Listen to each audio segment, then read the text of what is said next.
for the record the subpoena, it says here, to provide relevant information on the investigation being conducted by this Bureau in relation to the deputation to conduct background investigation and verification from the Office of the Ombudsman on the joint affidavit dated 23 February 2026 of Bernard Tube et al. So it appears on your authority from the Ombudsman that you just want to ascertain the identity of the affiants. But tell us if you want to go beyond your deputization. Just let us know. Of course not po, ano. But yung background investigation and verification will also go beyond mere name and So we will have questions for them pertaining to their background. So you are no longer limited on the ascertainment of the identity of the 18, but you would want to dwell on matters raised in their sworn statement. Definitely, So that's your direction. We will be limited to that only. Which We one? will be limited to the sworn affidavit submitted before the Ombudsman. Yes, that's my Will you be ma'am. allowing us to do that?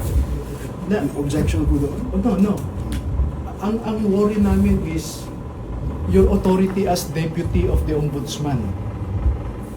Right? Nasa inyo. But if you want to dwell beyond the identity of the affiants, then let us know.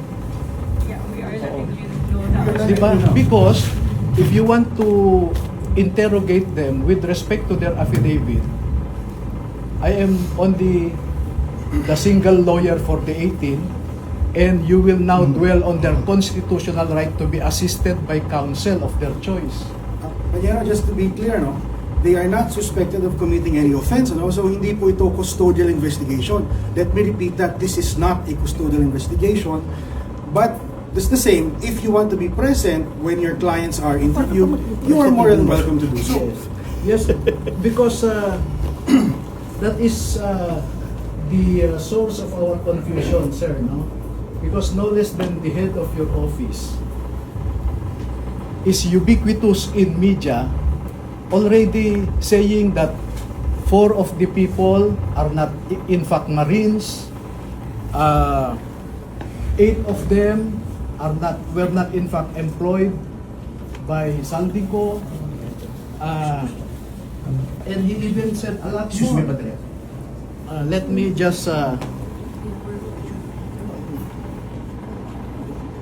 me just point this out.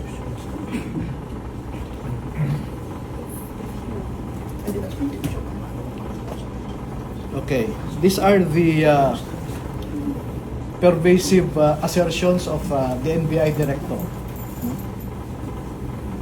14 Marines, there are only 14 Marines. The rest are not.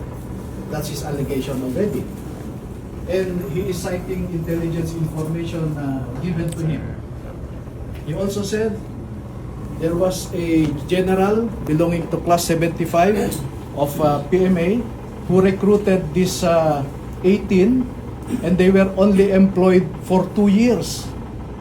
But we are ready to prove that one of them had been working with Zaldico for 9 years, a lot of them for 7 years, 5 years, 3 years, no? And then he even implied something venal or something corrupt on this 18.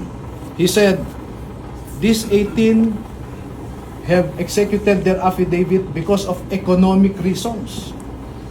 Na wala daw silang trabaho at wala silang kita, hirap sa buhay.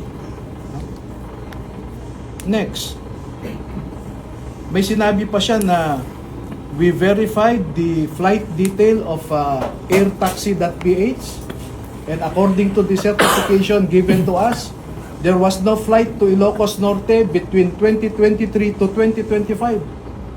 But the affidavit says it was in 2022. Why did he skip the 2022? So, I think the director, and I'm sure you will follow what the director is saying, Because I know, Attorney Raimundo, that you are very close to the new director. Okay? Sir, No. Let me just finish. No? So my concern as a party involved here is that you subpoenaed us to ascertain the identity of the 18. Now you are telling us you want to go beyond the identity of the affiants. So, under what authority are you trying to do that? Because you are limited by the deputation by the Ombudsman. And if you want to get into the details, the Ombudsman already sent me a letter requiring us to perform a positive act of supplying additional information, etc., etc. So, my worry now is, Ombudsman will conduct a factual investigation. NBI will also conduct its own factual investigation that is beyond the deputation of Ombudsman. And you know that the law fronts on two agencies investigating the same factual issue because of the danger of two agencies coming out with different results. That is what the law prohibits. So that's why, with due respect, sir, Attorney Raimundo and ma'am, no? Let us limit our exercise now to conform with your subpoena. But if you want to dwell further, send us the proper subpoena so that we can also bring the affidavit, the pictures or videos attached to that affidavit, and some other evidence that you may require. But for now, I'm afraid that we cannot provide any answer to you that is beyond the identity of the 18. Thank you po. Thank you. are you finished? Sige, let me just, respond briefly, you know. Ma'am, may I just make a manifestation so you can respond to both of us Okay. at the same time? Go ahead. Attorney Raimundo, we are here lest anyone think that we have something to hide. That's why we are refusing. Let me give you the context. We are here out of respect to the National Bureau of Investigation as an institution. Thank you, sir. Nanggaling din po ako rito, the NBI is composed of men and women of high professionalism, integrity, and probity. However, due to political appointments at the very top, nawe-weaponize at nami-misemploy ang powers ng NBI, which is a highly revered institution. Ngayon ko lang nalaman kay Attorney Baligod na meron na palang subpoena o letter na inaanyayahan itong 18 na imbestigahan doon.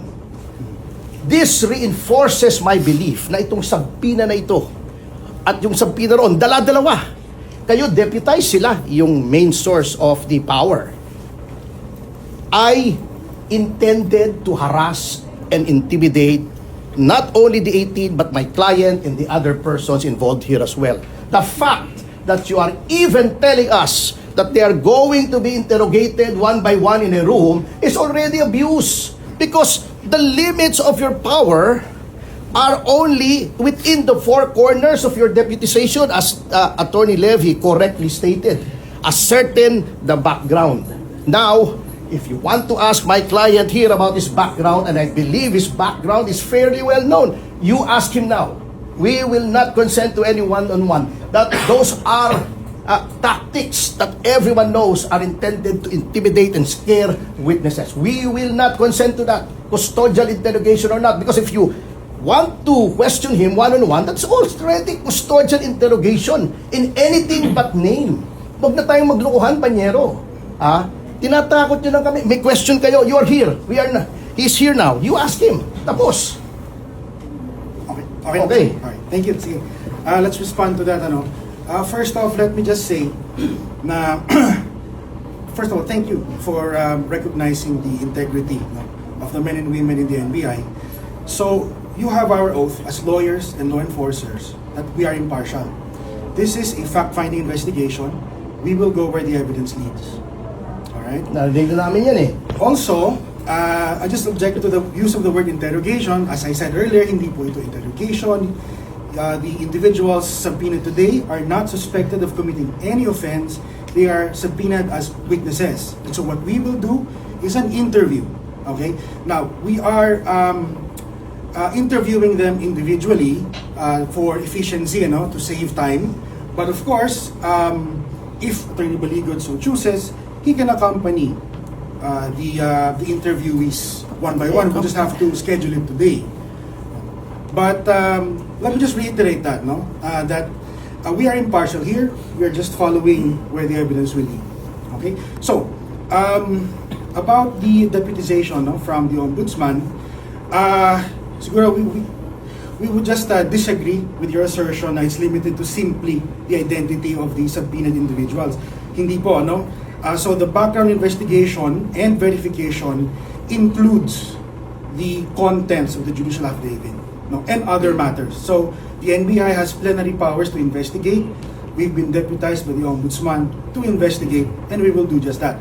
But if you're telling us that you're objecting to answering questions that pertain to the contents of the judicial affidavit, and other matters, then that's noted po. But if it's still okay with you, we'll still proceed with the interview. And then if there are any questions given during the individual interviews that you object to, then you can say so. Overbroad. Sige, banat. That's my point, sir, Magluluhan tayo rito. It says your authority is to conduct background investigation and verification. So whose background are you trying to investigate? Isn't it that the affiant's background is the subject of the subpoena? Because you cannot conduct a background investigation on the facts alleged in their affidavit. It's just a wrong choice of word, if I may. But we are willing to answer your questions. No problem with that, sir. But as I said, I am also, as a lawyer, who believes in the integrity of the institutions that we must protect. What happens now if you will have your own factual report and Ombudsman will also have its factual report? We will submit our factual report to the Ombudsman. Exactly, sir. So why this duplicity in the exercise when Ombudsman itself also will conduct its own factual investigation? Sir, you're questioning the wisdom of the Ombudsman there. We No, are no, just no. following orders here. I'm not- We've been instructed to conduct these interviews. That's what No, we sir. will do. I think it's too far. A conclusion that I am questioning the wisdom of the Ombudsman. What I'm just saying is, you sent us a subpoena, and we complied with your subpoena. We appeared here, believing that the purpose of the subpoena is to conduct background investigation. Had you informed us that you will dwell beyond the identity of the affiants, then we could have prepared also. Because I'm sure you will be asking, number one, where did these photos came from? Who took the photos? Where is the original of these photos is stored in your computer equipment, right? Those will be your logical questions. Number two, who recruited you to execute your affidavit? Do you want to answer that now? Okay? Yeah, we are ready. No? Number three, you would want to say, is there anybody, were you paid to execute this affidavit? Those will be your questions. Diba? Who is now providing for your food, for your security, etc. Since when were you employed with Zaldico? Who is this general belonging to class 75 that director had been saying recruited you? We are ready to answer all of those With So, due sir, respect. what do you suggest so we can proceed to that Those are point?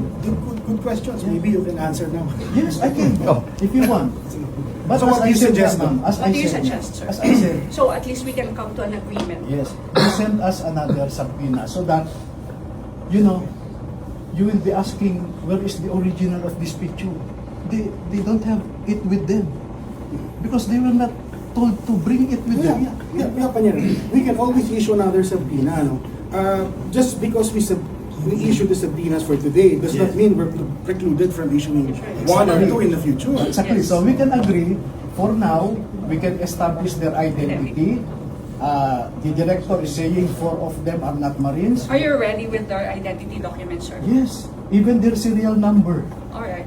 So, That's good. yes, ma'am. So, identity first, and then if you want to go further, send us subpoena so we can also be prepared to respond to your questions intelligently and promptly. Diba? Kasi pag mag-question kayo ngayon, asan yung original nito? Eh, hindi namin So, dinala. sir, what do you exactly suggest so we can come to that agreement? Okay, ma'am. The One. wordings, exactly. If Okay. you want, we can work it out.